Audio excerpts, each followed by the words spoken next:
Bom dia. Hoje começa uma nova fase na leitura dos livros de sábado, pelo menos. Este é o primeiro encontro do livro da Escola Livre de Estudos Biográficos, ELEB, do livro O Amor e Seu Significado no Mundo, de Rudolf Steiner, e eu quase mostro o livro errado, vou mostrar o livro. A leitura deste livro vai ficar gravada e disponível no canal do YouTube da ELEB. Tem a coordenação do Ronaldo Perlato, a Márcia e a Cristina. Eu vou fazer a leitura de um verso e logo depois eu vou passar para o Edson, que vai fazer a leitura, iniciar a leitura do livro. Se o homem tiver de efetuar uma obra interior, precisará atrair todas as suas forças para o íntimo. Terá de recolher sua atenção de todas as coisas dispersas e concentrar-se. E então terá de existir nele uma calma e também um silenciar. De Eckhart. Bom, Edson, então você vai fazer a leitura deste primeiro encontro. Vou começar, então. Então, a página 9, né? Começando aí, o amor e seu significado no mundo. Ao dizermos que o ser humano, no atual estágio de evolução, deve chegar ao que se pode chamar de compreensão do impulso do Cristo, podemos cogitar como faria uma pessoa que nada tenha ouvido falar a respeito do impulso crístico, que talvez nem sequer tenha ouvido o nome de Cristo. Perderá o homem o impulso do Cristo por não ter ouvido o seu nome?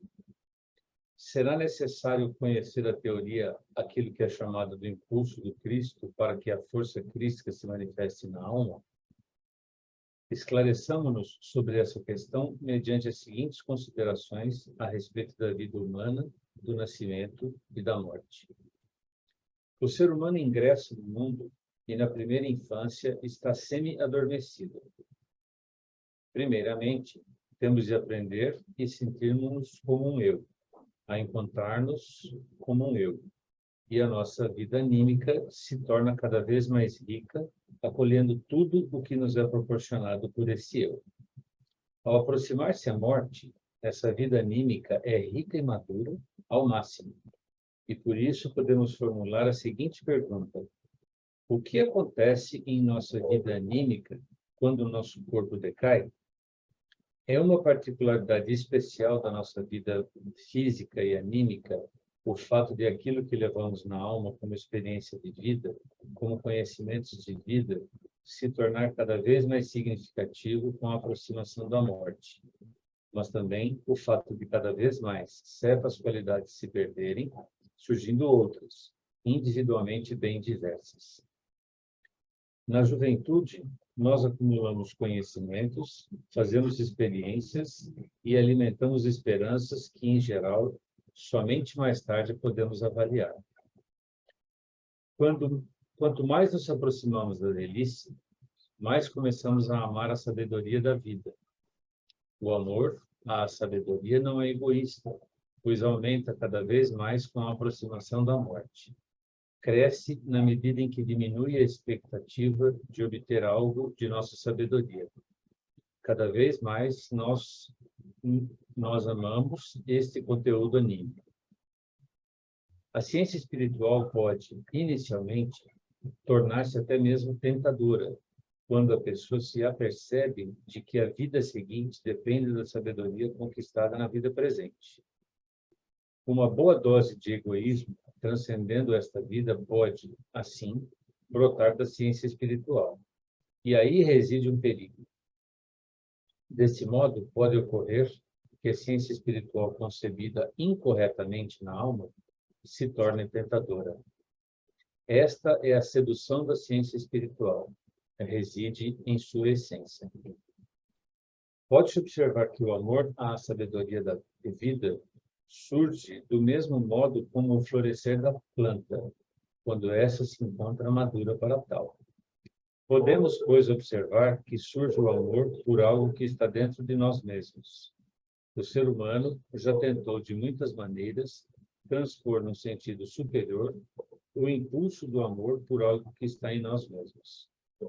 Nós encontramos, por exemplo, em místicos, o esforço, o impulso para desenvolver o amor próprio no sentido do amor à sabedoria, deixando-o então resplandecer uma bela luz. Aprofundando-se na própria vida anímica, eles tentam encontrar em si a centelha divina, seu eu superior, como sendo esta centelha. Na verdade, o ser humano forma como sabedoria de vida apenas o germe para a sua próxima vida. É como ocorre com a semente. Após a planta atravessar o ano, assim permanece a semente. Permanece sabedoria de vida. O homem passa pelo portal da morte e aquilo que amadurece como núcleo espiritual de sua essência é a semente para a sua próxima vida.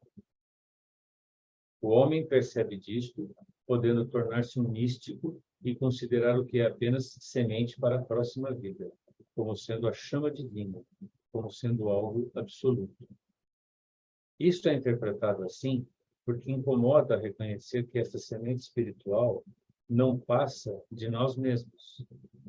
Mestre Eckhart e Johannes Stoller falam dela como um Deus em nós. E aí tem uma citação sobre Eckhart von Hockenheim. Que era um frade dominicano alemão, foi teólogo e místico, condenado pela Inquisição após sua morte, pela doutrina considerada herética. E Johannes Stoller, discípulo do mestre Eckhart, no convento dominicano de Estrasburgo. Foi um dos grandes místicos da cristandade.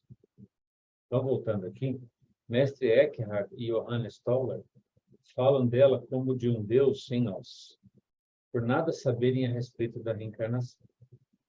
Compreendendo a lei da reencarnação, nós reconhecemos a importância do amor no mundo, tanto individualmente como no todo. Entendemos como karma aquilo que numa vida é causa e tem seu efeito na vida seguinte. Como seres humanos, não podemos falar do amor no sentido do ato de amor e da sua compensação.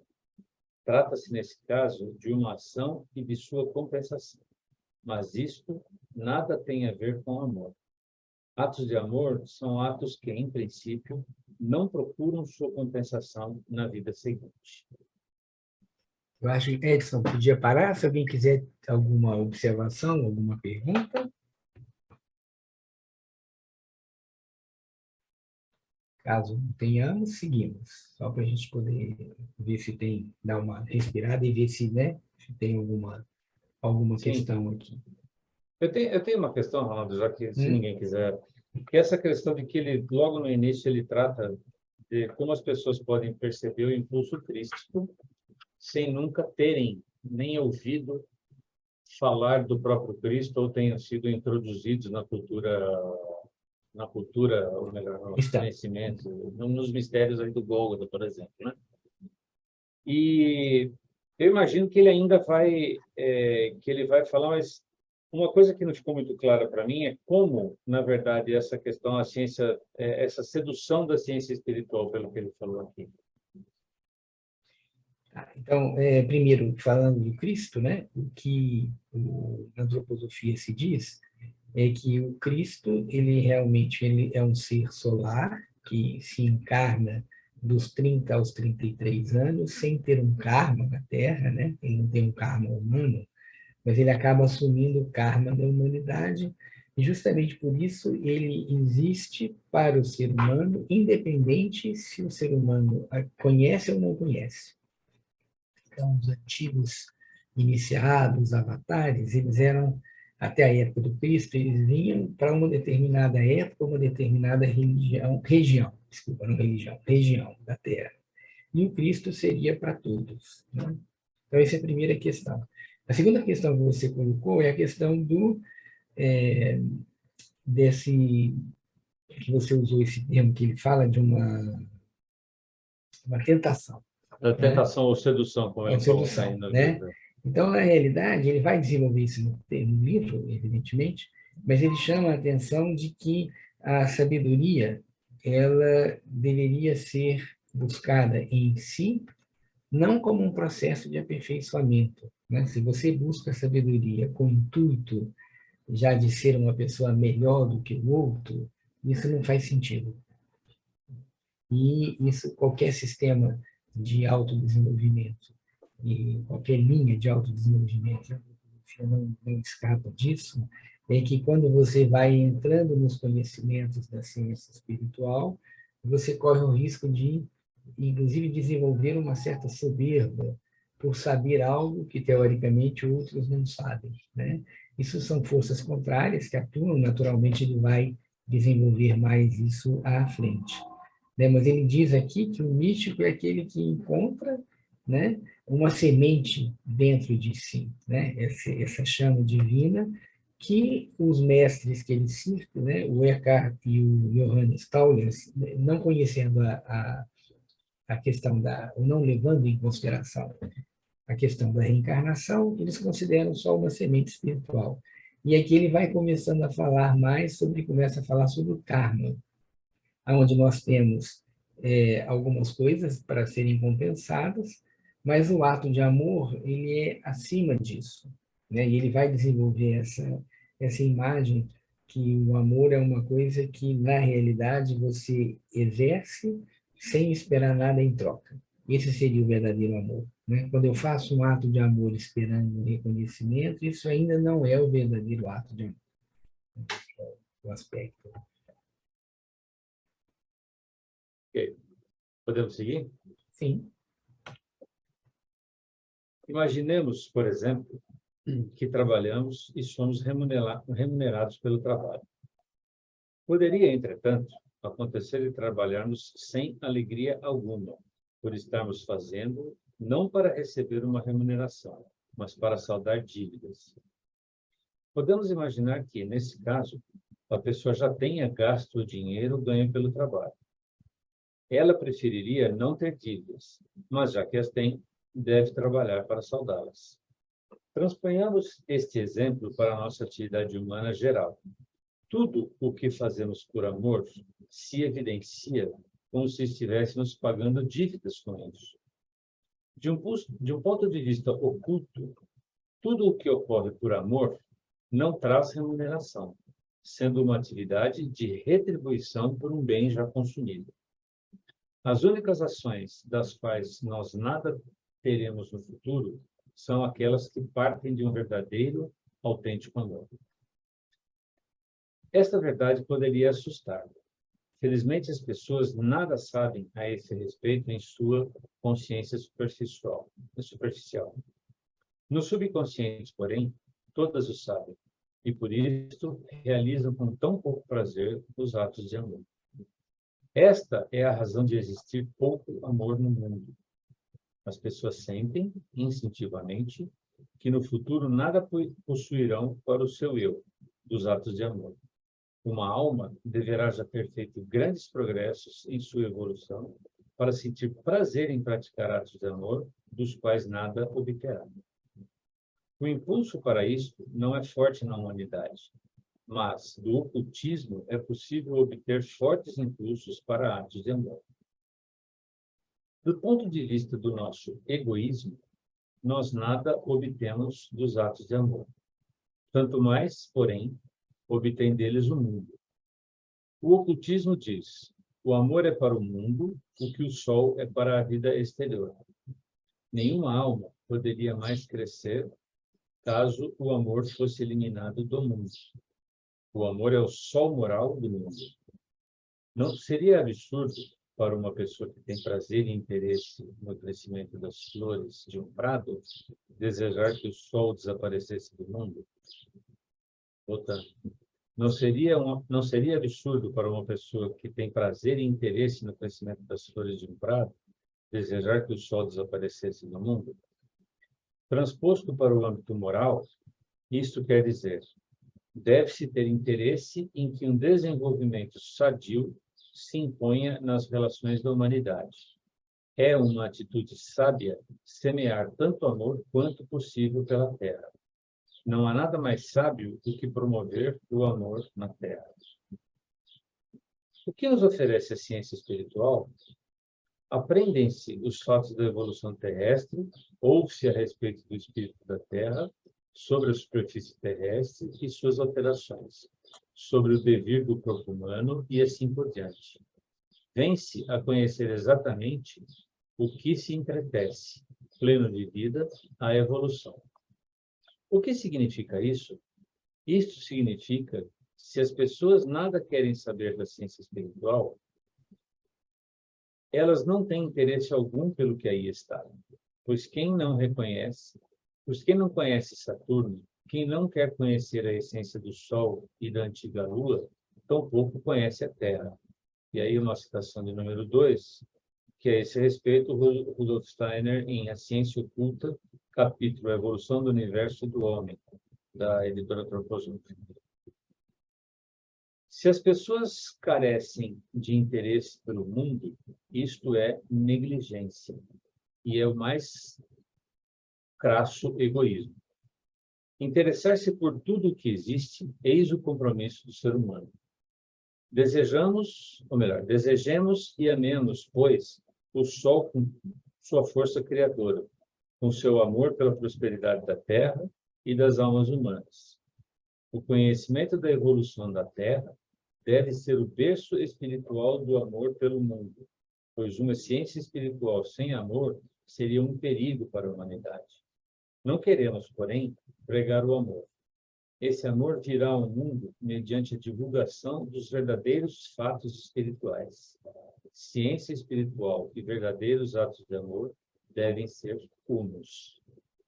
Aqui também, será que podemos fazer uma parada? Alguém gostaria de fazer alguma observação ou alguma pergunta?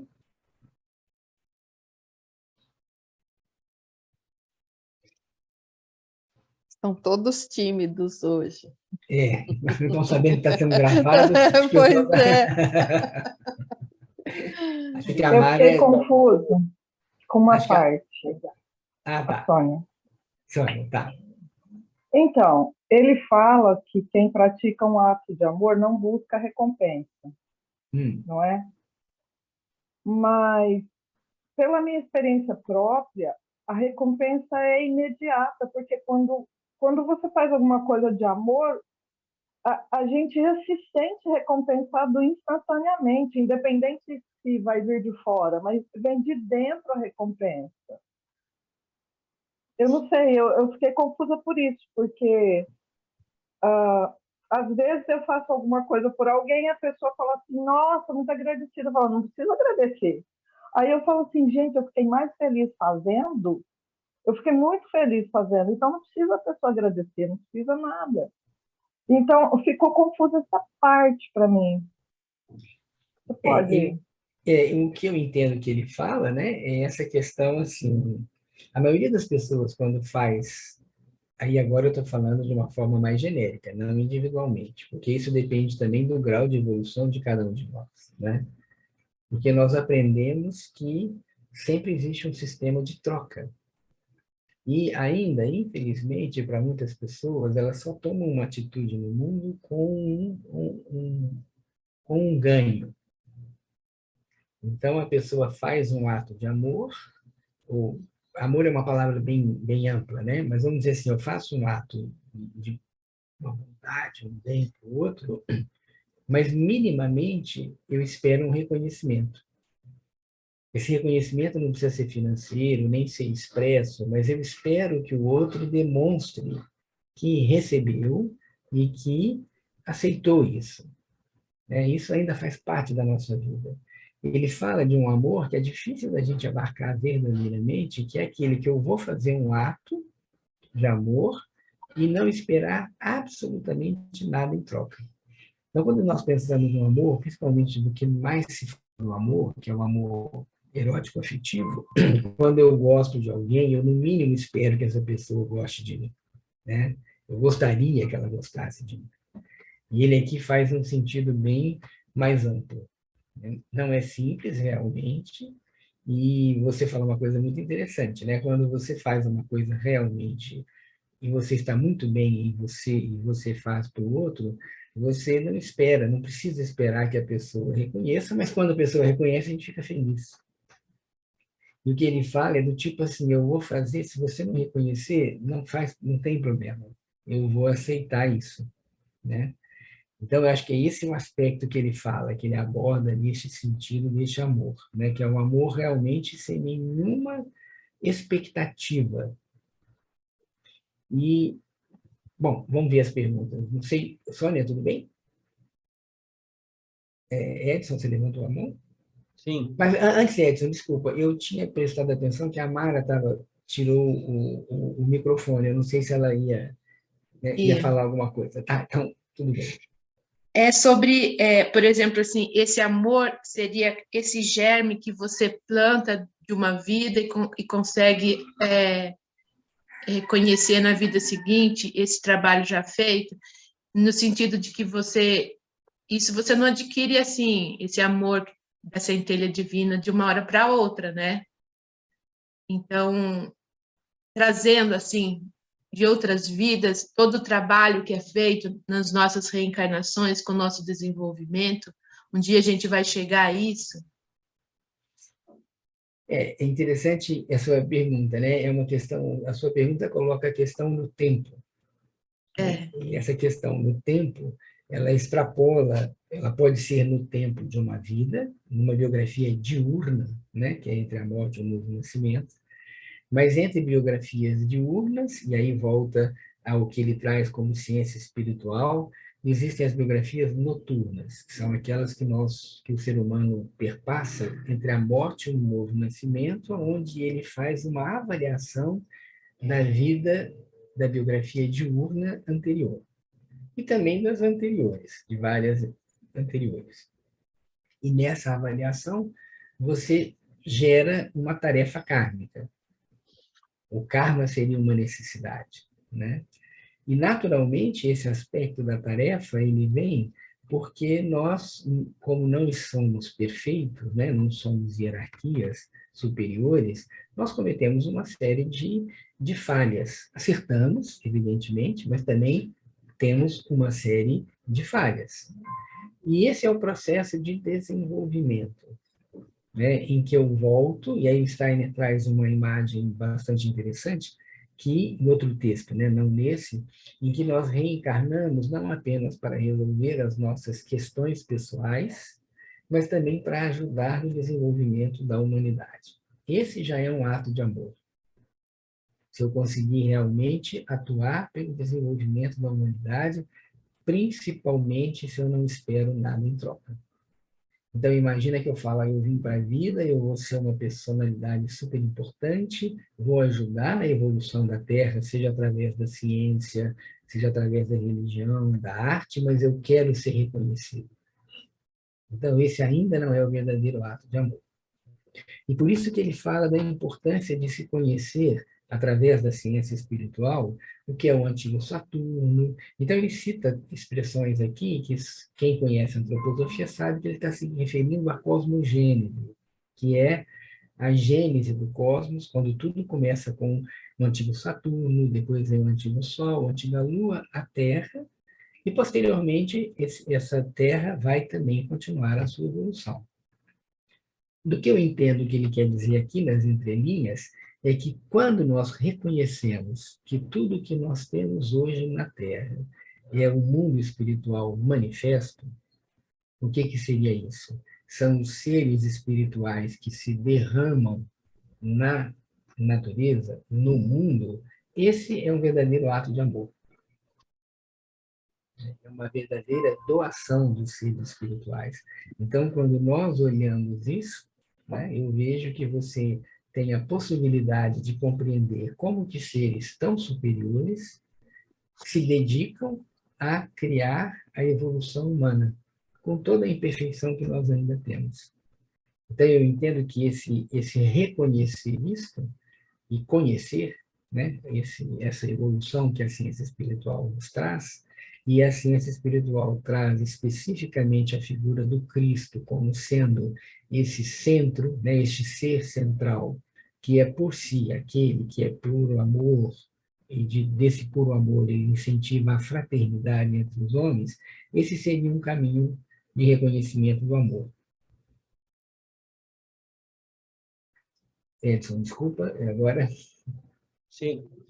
Eu não sei se cabe mais uma vez, eu li, eu não sei se é uma citação do próprio Steiner ou de alguém que escreveu a partir dele, e falando da questão do amor realmente altruísta, ou da questão de quando a gente exerce um ato de caridade, né?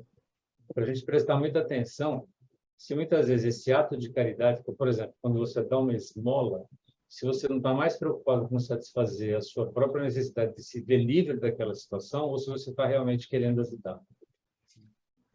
Que é uma coisa que eu já me perguntei muitas vezes. Você faz aquilo realmente para ajudar o outro, ou você faz aquilo para tentar se livrar daquela situação o mais rapidamente possível, que é uma coisa que uma pessoa não quer ter contato. Então, eu achei esse um exemplo bom do que é, de fato, esse altruísmo, né? Isso me marcou quando eu li muito tempo. Né?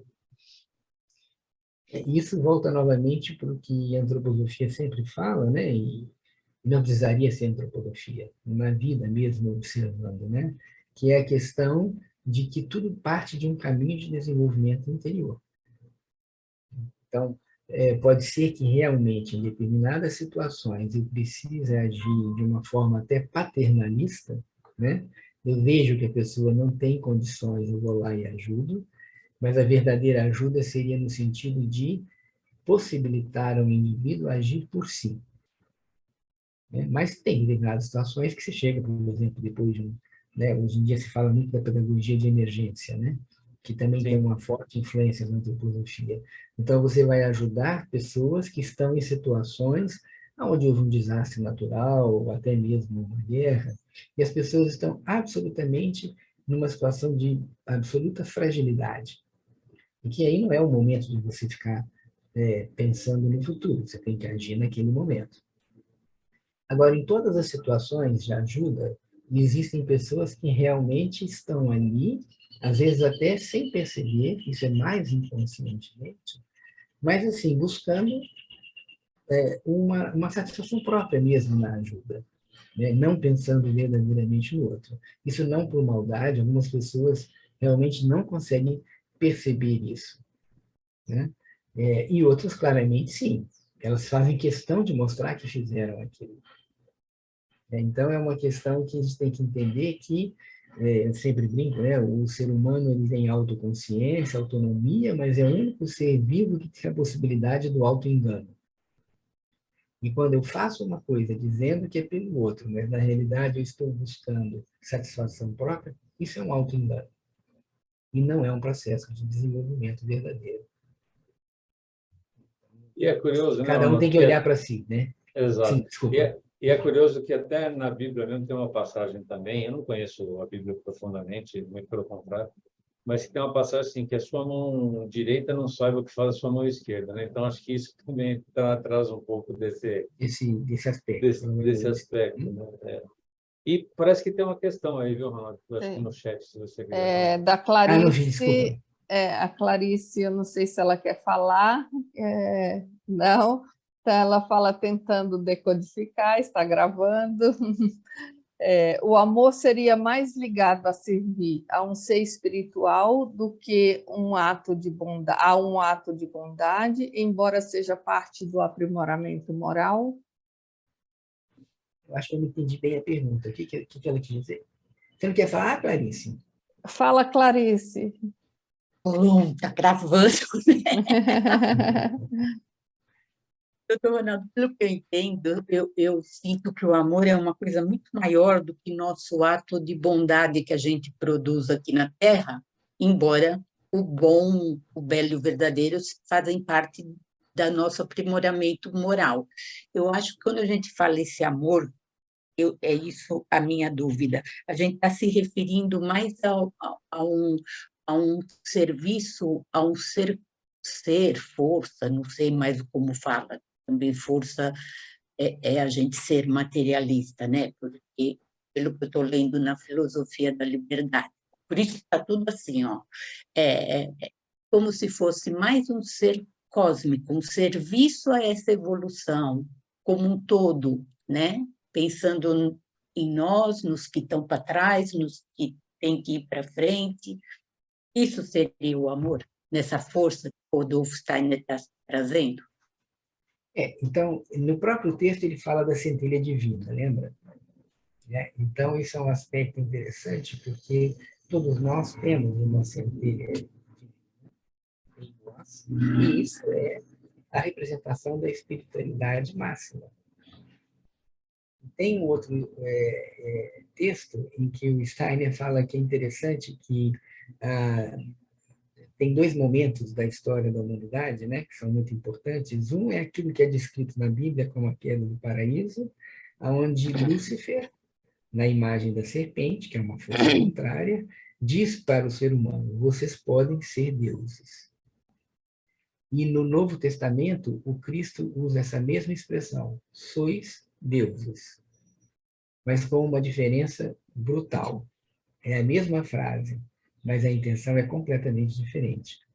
Porque a força luciférica é uma força de compulsão, de soberba, e a força do Cristo é uma força de libertação. Então, na realidade, isso o João Torunsky, que é um sacerdote da comunidade cristã, tem um texto muito bonito onde ele fala isso, né? Que quando nós agimos em relação às forças contrárias que trazem soberba e poder, e aí as manifestações de amor, entre aspas, muitas vezes são manifestações de soberba e de tentativa de poder sobre o outro, é completamente diferente da atuação do Cristo, porque o Cristo age em liberdade. Então, quando nós atuamos em relação a esse ser solar, que é essa hierarquia superior a todos nós, e atuamos no sentido de liberdade, é completamente diferente quando nós falamos a mesma palavra amor, para quando fala, eu faço um ato de amor para você, mas no fundo vem uma soberba de como eu sou melhor e posso te ajudar, ou um poder do tipo, eu te ajudo, mas agora você está em dívida. Então, não sei se eu consegui responder bem a sua pergunta, mas o que me veio com relação à sua pergunta de um ser espiritual, né, de uma coisa mais ampla, eu vejo nesse sentido. Era isso, Clarice? Doutor Ronaldo, eu sinto que eu preciso digerir, porque nem a pergunta saiu adequada, porque isso tem algo se mobilizando dentro de mim e que estou a caminho, tá bom? Ótimo. Todos estamos a caminho. Esse é o caminho da cura, estar a caminho. Tudo bem? Podemos seguir? Continuando. O amor, o sensorial, é a origem para o criativo, para o que está nascendo. Sem o amor sensorial, nada mais existiria de sensorial no mundo. Sem o amor espiritual, nada mais haveria de espiritual na evolução. Quando nós praticamos o amor, quando o cultivamos, derramam-se no mundo forças germinativas, forças criadoras. Devemos fundamentar isso por meio da razão. As forças criadoras tiveram de derramar-se também no mundo antes de nós e de nossa razão. Certamente, sendo egoístas, não podemos eliminar do futuro as forças criadoras, mas não podemos apagar os atos de amor e as forças criadoras do passado. Edson, desculpa. Claro. Eu estou com um texto mais antigo aqui e me deu uma dúvida. Você falou, não podemos eliminar do futuro. No meu texto está, podemos eliminar do futuro. Desculpe, certamente sendo egoísta. E esse faz uma diferença aqui. Então, você pode muito grande, novo, muito grande. Desculpa, na verdade, eu passei batido aqui. Voltando à página anterior. O não aparece embaixo. Certamente, sendo egoístas, nós podemos eliminar do futuro as forças criadoras, mas não podemos apagar os atos de amor e as forças criadoras do passado. É isso, né? É isso, está certo. Tá. Os atos de amor do passado aos atos de amor do passado devemos nossa existência. Assim como somos fortes devido a esse ato, também estamos fortemente endividados com o passado. E tudo o que conseguimos alguma vez produzir em termos de amor será pagamento de dívidas por nossa existência. Podemos, então, compreender os atos de uma pessoa altamente desenvolvida, pois ela tem dívidas maiores para com o passado. É uma atitude sábia pagar as dívidas por meio de atos de amor. O impulso para o amor cresce com o evoluir de uma pessoa. Apenas a sabedoria não é suficiente para tal. Imaginemos da seguinte forma: o significado do amor no atuar do mundo.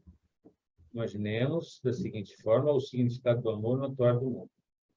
O amor é algo que sempre aponta para dívidas existenciais do passado. E como do pagamento de dívidas nada sobra para o futuro, nós mesmos nada possuímos dos nossos atos de amor. Devemos deixar nossos atos de amor no mundo, os quais ficam, então, inscritos no suceder cósmico espiritual. Nós não nos aperfeiçoamos mediante nossos atos de amor, e sim mediante outros atos. O mundo, entretanto, torna-se mais rico graças aos nossos atos de amor, pois o amor é o elemento criativo do mundo. Eu acho que esse parágrafo é bem rico, né? Traz muitas questões aqui. Então, primeiro é que ele traz um fato, eu vou usar uma palavra que ele usou aqui no final, chamar a atenção, que é bem interessante, é uma frase muito bonita, uma expressão muito bonita, que é inscrito no suceder cósmico espiritual.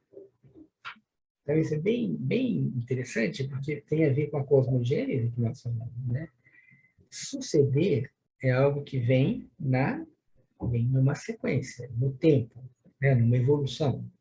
E é cósmico, porque ele está muito além da minha vida individual, da minha época em que eu vivo, da existência da humanidade. É algo que reforça aquilo que o mundo espiritual fala, que a essência espiritual fala. E nós, seres humanos, estamos inscritos nesse suceder cósmico, porque vivemos de uma doação das hierarquias superiores. E aí ele diz o seguinte: aqui na Terra, nós precisamos do amor sensorial. Porque sem o amor sensorial não tem reprodução, você não tem possibilidade de desenvolvimento, né? Existem 9 hierarquias acima de nós. Na ciência espiritual diz que nós somos a 10ª hierarquia, e essa hierarquia é a única que vive no corpo físico. E na realidade física, você precisa engendrar, você precisa gerar, né? Fisicamente, assim como no espiritual, existe uma geração espiritual. Na Terra, nós precisamos do amor sensorial. Mas esse amor sensorial está sempre envolvido com egoísmo, posse, né? Isso é uma realidade. Mas é através disso que nós vamos, inscritos no suceder cósmico, fazendo um processo de evolução. Mas esse processo de evolução se deve porque, independentemente de eu reconhecer o amor na sua essência, eu existo porque existe um amor prévio antes. E eu tenho, então, uma dívida com esse amor. Como que eu pago essa dívida? Fazendo atos de amor, mas sem esperar nada em troca. Porque enquanto eu estiver fazendo atos de amor, esperando algo em troca, eu não estou realmente reconhecendo essa grande força espiritual que se derramou na humanidade e que está inscrita nesse suceder cósmico. Então, hoje eu estou aqui na Terra, hoje, 12 de novembro de 2022, mas isso não existe só hoje, isso existe desde os primórdios. Esse é o suceder cósmico. E como se prevê que algo vem do passado? A biografia é passado, presente e futuro. Nós estamos aqui, individualmente, neste momento presente, mas viemos de um passado. E imaginamos que só a partir dessa leitura, né, considerando só essa leitura, se ela vai nos tocar ou não, isso já vai ter uma consequência no futuro, tocando ou não. Ou seja, existe um passado um presente e um futuro. E esse suceder cósmico, ele prevê o futuro da humanidade. E nesse futuro nós estamos contribuindo ou não. Então, aqui que vem esse aspecto, né?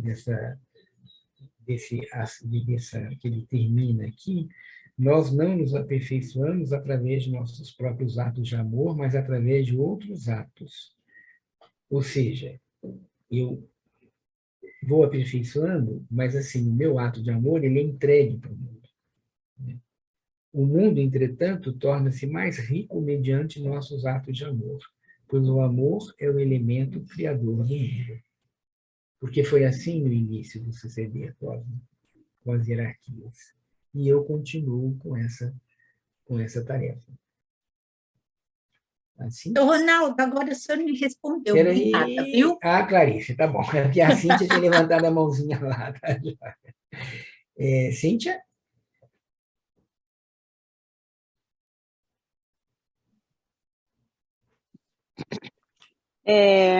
Bom dia, né? Para todo Bom mundo, dia. eu não tinha falado bom dia.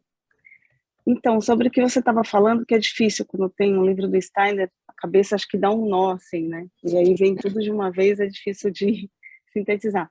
Mas aqui, trazendo para uma coisa mais nossa mesmo, do cotidiano, individual, quando ele fala aqui, né?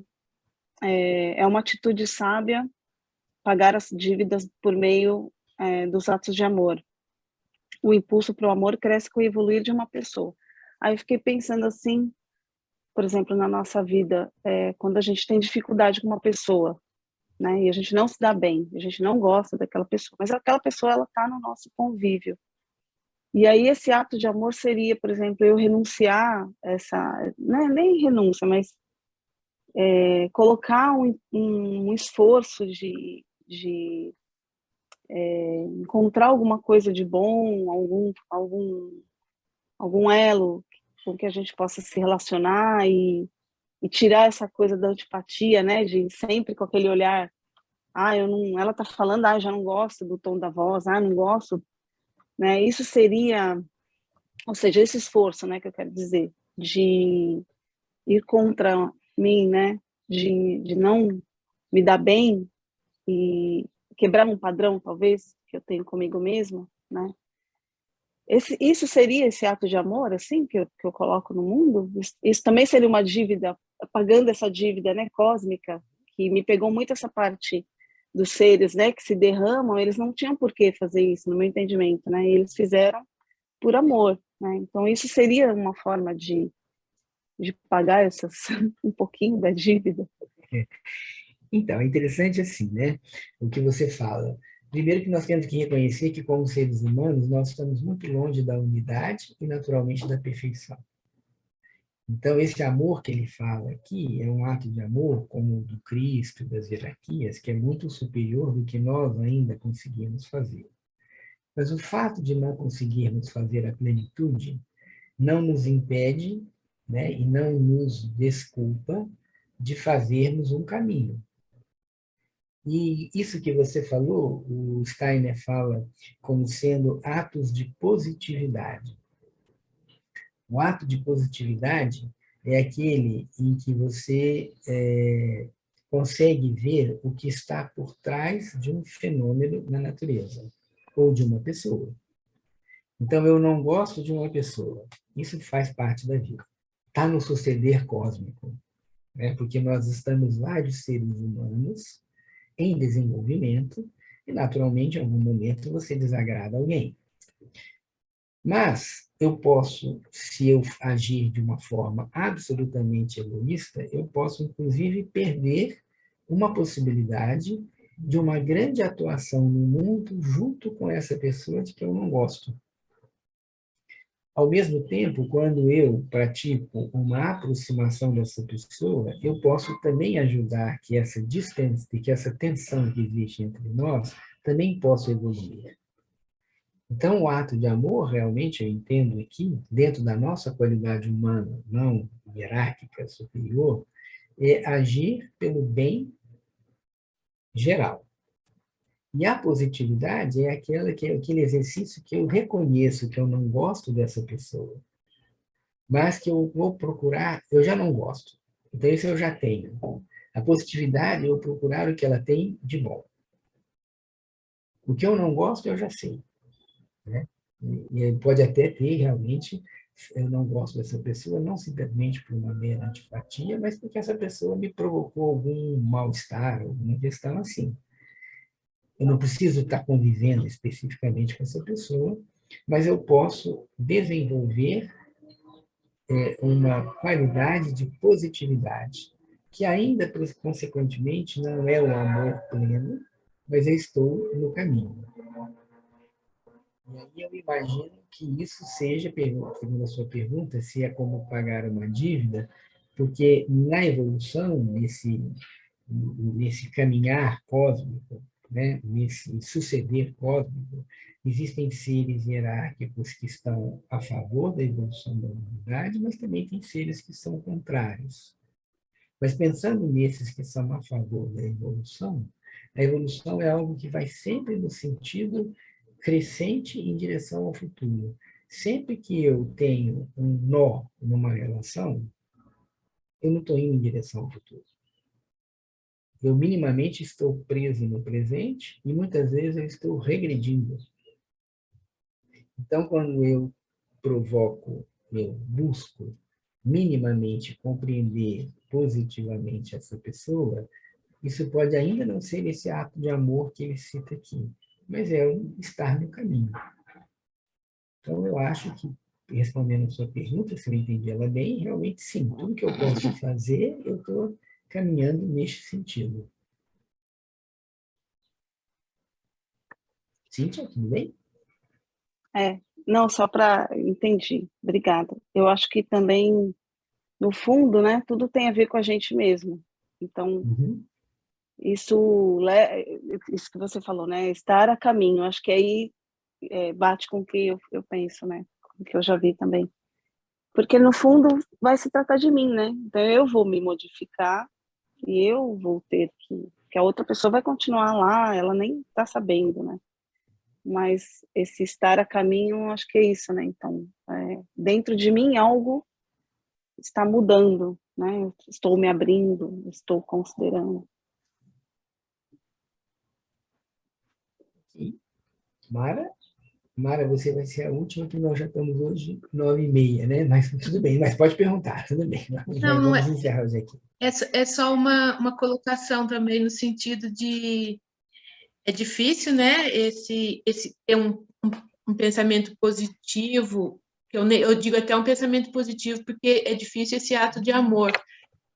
Foi bom você ter colocado isso agora, assim, no sentido de você ir para um lado positivo para ajudar na sua evolução, né? Mas, assim, você fica sabendo de um pedófilo na sua família. É difícil, né? Nesse suceder cósmico, nunca foi dito que ia ser fácil, né? Esse é um aspecto que a gente vai... E por isso que nós estamos aqui. Porque, e aí é que é interessante, lembrando, juntando duas coisas que você falou e que a Cíntia perguntou. No livro da iniciação, o Steiner coloca as condições para que você possa estar no caminho da iniciação. Isso ele faz várias vezes, mas nesse capítulo específico são 7 condições, e uma condição, se não me engano é a segunda, que é você se sentir como membro da humanidade como um todo. E esse sentir-se membro da humanidade como um todo é descrito como sendo aquela capacidade de você, ao ver um ato errado, né, porque somos humanos, você pensa, em lugar de ficar alimentando um ódio para essa pessoa, você pensar, talvez essa pessoa tenha feito esse ato errado, reconhecidamente errado, e sobre o qual ela tem que, na justiça humana, pagar de alguma forma. Uma forma de você estar no caminho de desenvolvimento é pensar, talvez essa pessoa tenha feito isso porque ela não teve as mesmas condições de educação e situações gerais que eu tive. E, no sentido mais profundo e mais difícil, seria pensar que, talvez, se eu tivesse tido as mesmas condições que essa pessoa teve, eu estaria fazendo o mesmo ato que hoje eu estou praticando. Então, quando nós ajudamos minimamente com o pensamento, né, a esse desenvolvimento, isso pode ser um caminho, no que eu entendo, aqui sou eu que estou falando, não estou falando do texto, mas eu entendo como sendo uma direção para este ato de amor.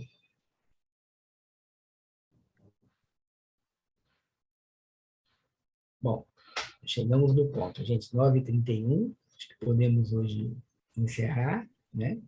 Agradeço a vocês aí, essa persistência, né? Nós estamos aí já há tanto tempo com essas leituras, né? Se não me engano, esse é o 4º livro que nós estamos lendo, né? Desde que começamos essas leituras.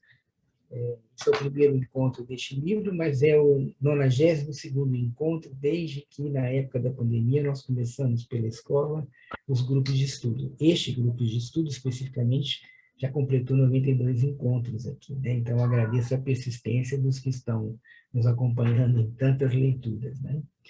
Desejo a vocês um ótimo fim de semana, tenhamos todos uma boa semana pela frente. Boa semana a Obrigada. todos. Boa semana a todos. Tchau. Obrigado. Boa semana. Tchau, tchau. Boa semana. Tchau.